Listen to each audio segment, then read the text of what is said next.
നമ്മുടെ സമ്പത്തിന്റെ ഐശ്വര്യം സക്കാത്ത് കൊടുക്കാത്തത് കാരണമായി നഷ്ടപ്പെട്ടു പോകുന്നതാണ്. അല്ലാഹു സുബ്ഹാനഹു വ തആല സമ്പത്തിൽ ഐശ്വര്യം വെച്ചിട്ടുണ്ട്. നമുക്ക് ലഭിക്കുന്ന സമ്പത്ത്, ആ സമ്പത്തിൽ ബർക്കത്തുണ്ട്.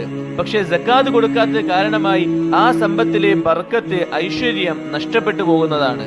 സക്കാത്ത് കൊടുക്കുന്ന സമ്പത്തിൽ അല്ലാഹു തആല ഐശ്വര്യം ഇട്ട് കൊടുക്കുന്നതാണ്, ബർക്കത്ത് ഇട്ട് കൊടുക്കുന്നതാണ്. ആ സമ്പത്തിനെ അല്ലാഹു തആല സംരക്ഷിക്കുകയും ചെയ്യുന്നതാണ്. എന്താണ് ബർക്കത്ത് എന്ന് പറയുകയാണെങ്കിൽ, ബർക്കത്ത്, ഐശ്വര്യം എന്ന് പറയുകയാണെങ്കിൽ, ആ സമ്പത്ത് കൊണ്ട് നമ്മുടെ ആവശ്യങ്ങൾ പൂർത്തിയാവുകയും ആ സമ്പത്ത് കൊണ്ടുള്ള യഥാർത്ഥ ലക്ഷ്യം പൂർത്തിയാവുകയും ചെയ്യലാണ്. ഒരാൾ സമ്പാദിക്കുന്നത് മനസ്സമാധാനം ലഭിക്കാൻ വേണ്ടിയാണ്. ഒരാൾ സമ്പാദിക്കുന്നത് തങ്ങളുടെ ആവശ്യങ്ങൾ പൂർത്തിയാവാൻ വേണ്ടിയാണ്. ഒരാൾ സമ്പാദിക്കുന്നത് ആ സമ്പത്ത് തലമുറകളിലോട്ട് ഉപകാരപ്പെടാൻ വേണ്ടിയാണ്. ഇതെല്ലാമാണ് ഒരാൾ സമ്പാദിക്കുന്നതിന്റെ പ്രധാനപ്പെട്ട ലക്ഷ്യങ്ങൾ എന്നുള്ളത്. സമ്പത്തിൽ ഐശ്വര്യമുണ്ടെങ്കിൽ സമ്പത്ത് കാരണമായി അവന് സമാധാനം ലഭിക്കും. സമ്പത്ത് കാരണമായി അവന്റെ ആവശ്യങ്ങൾ പൂർത്തിയാകും. സമ്പത്ത് കാരണമായി അവന്റെ തലമുറകൾ സുഖമായി ജീവിക്കുന്ന അവസ്ഥയുണ്ടാവും. അഥവാ അവന്റെ ആ സമ്പത്ത് തലമുറകളിലോട്ടും ഉപകാരപ്പെടും.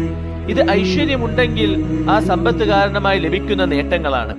ഒരാൾക്ക് ധാരാളം സമ്പത്തുണ്ട്, പക്ഷെ ആ സമ്പത്തിൽ ഐശ്വര്യം, ബർക്കത്തില്ല എങ്കിൽ കാണാൻ ചിലപ്പോൾ കുറെ സമ്പത്തുണ്ടാവും, പക്ഷെ അവന്റെ ജീവിതം സുഖകരമായിരിക്കുന്നതല്ല. സമ്പത്തുണ്ടെങ്കിലും ജീവിതം വളരെ ബുദ്ധിമുട്ടിലായിരിക്കും, മനപ്രയാസമുള്ള ജീവിതമായിരിക്കും. സമ്പത്തുണ്ടെങ്കിലും ആ സമ്പത്ത് തലമുറകളിലോട്ട് ഉപകാരപ്പെടാത്ത രീതിയിൽ നശിച്ചു പോകുന്ന അവസ്ഥ കാണാൻ സാധിക്കും.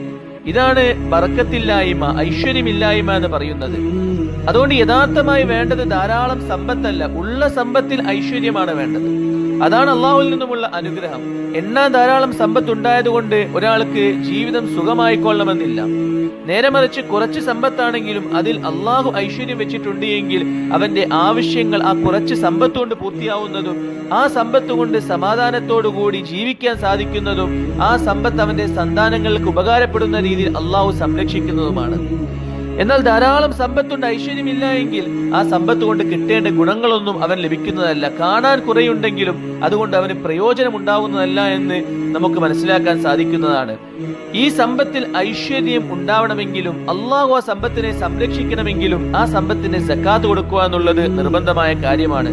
സക്കാത്ത് കൊടുക്കാതെ സമ്പത്തിൽ നിന്നും അള്ളാഹു ഐശ്വര്യത്തെ പിൻവലിച്ചു കളയുന്നതും ആ സമ്പത്ത് കൊണ്ടുള്ള യഥാർത്ഥ പ്രയോജനം കരസ്ഥമാകാത്ത അവസ്ഥ ഉണ്ടാകുന്നതുമാണ്.